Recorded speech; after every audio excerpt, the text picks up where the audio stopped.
We're back with Mr. Brent Cook. We're talking a little bit about Blackboard and how students can learn and how he's teaching me things myself. Mr. Cook, how do you think that Blackboard compares to other programs such as Alex and Sam? And why is it exactly that Blackboard doesn't? Why is there need for Alex and Sam? Why doesn't Blackboard kind of house all of those things? Exactly. It can be confusing to a student when they log in to Blackboard and then they realize they have to go somewhere else. But both Alex and Sam are programs that are provided from the publisher of your particular book or your program, where Sam is more geared toward the computer side of things, where you do your assignments within Sam.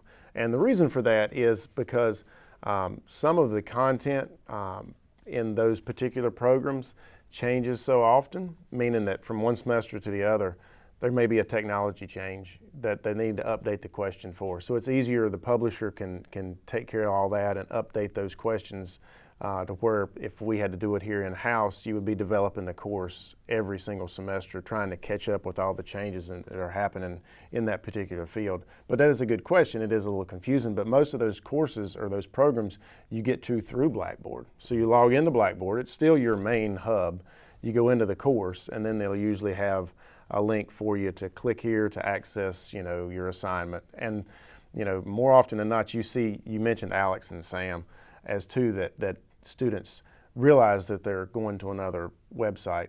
A lot of times in Blackboard, you may click on an assignment and it looks like you're in Blackboard, but really you're off somewhere else at a publisher that is housing that content. So a lot of it is pretty seamless, but those two are the ones that you have to log in to it at least once to get that first connection started. Now, did they find a way to kind of bring Alex and Sam into Blackboard so the layout is kind of the same, but you're actually using Sam or you're actually using Alex when you think that you're still using Blackboard? I don't think that's going to be a possibility. The link that happens between Alex and Sam and reporting back to Blackboard are the grading parts of it. So for instance, if you do an assignment in Sam and complete it, when you complete that, Sam reports that grade back into Blackboard so that you see your grade in Blackboard.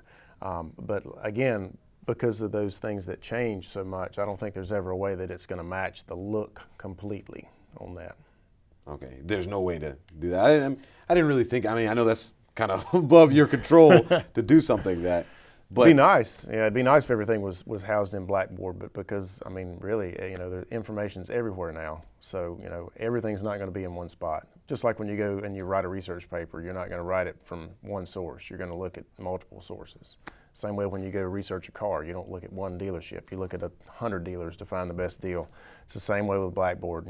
It goes out, and all the information to help the student and to help that class and for them to learn as much as they can about it is, everywhere. Now, is there Blackboard kind of like training seminars within the school to where that people can come and learn about Blackboard just in case they need to know a little We do. extra? We offer, within Learning Technologies, we offer a few Blackboard courses or Blackboard training sessions, and most of them are face-to-face here on campus. We'll have usually 2 to 3 at the beginning of a semester, and it's usually announced on TechLink. And it's we put the announcement in Blackboard also. But if a student really wants to come and look and get some help and get started in Blackboard, maybe they just want to see it beforehand, they can always check TechLink, check their Blackboard, and we'll have some announcements on there on where we're doing the trainings. Normally we do them here on main campus. Occasionally we'll do them at one of our other centers if there's some demand for it. But yes, we do the face-to-face training here. Now, another thing I want to know, let's draw back to where we were talking about students coming back. Okay. For the students coming back, how do you feel personally? Do you kind of feel for them when they're trying to learn, they're trying to navigate Blackboard? How do you feel about it personally, them learning it and being able to kind of get back in the swing of things, basically? Yeah, I do, especially when you talk to someone and during the conversation they mention they just bought a computer and they're just trying to get online.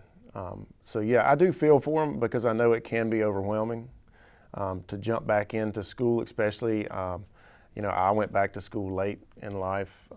I was probably in, 20 years out of high school when I went back. So I understand it and I can identify with the hurdles that they are facing. But again, we're just nothing but here to help.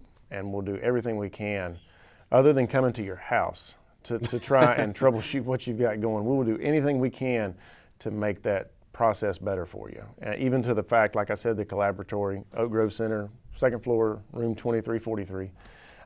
If you're having a problem with your computer and it's a laptop, bring it over, hook it up to our wireless here on campus, and we can, if nothing else, get you logged in and see what problem you're having with it. Maybe help you download a new browser if you need a new browser. So we'll do anything we can to help you. Wow, so somebody can physically bring their laptop in. Yes. With brand new out of the box, and you can load Google Chrome or Firefox, or we can assist them with it. We're not going to do it for them. We will point you into the right direction of how to set that up, and if you're having an issue maybe with your student email or something, and you can bring that in. We can't help everything with the email, but we can definitely point you in the right direction on it.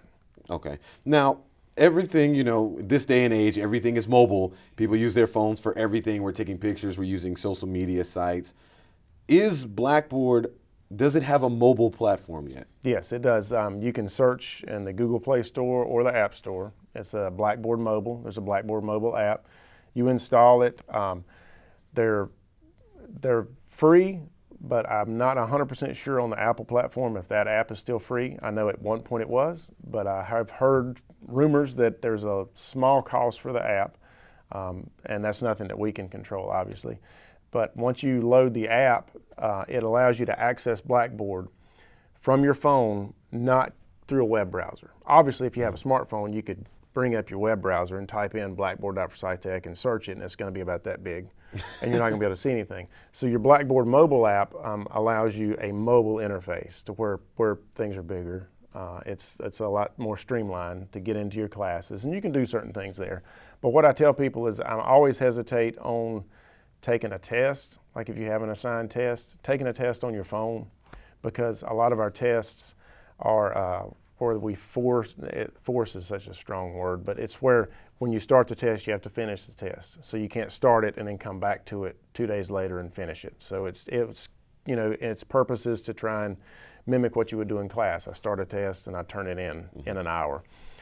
With your phone, because of the way the data connections work, I'm not sure if that's the best way to take a test, because if your phone connection, like if you lose data and you come back, it can lock the test up because it thinks you've exited out of it when you really hadn't.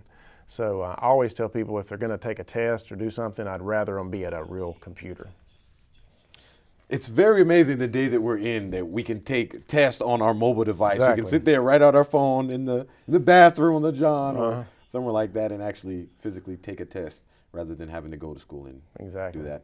Well, we want to give a special thanks to Mr. Brent Cook for being with us today.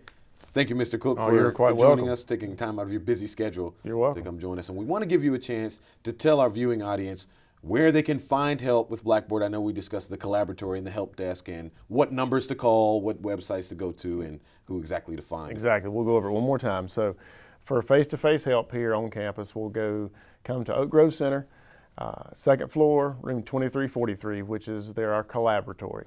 And that is open during our normal business hours, Monday through Friday.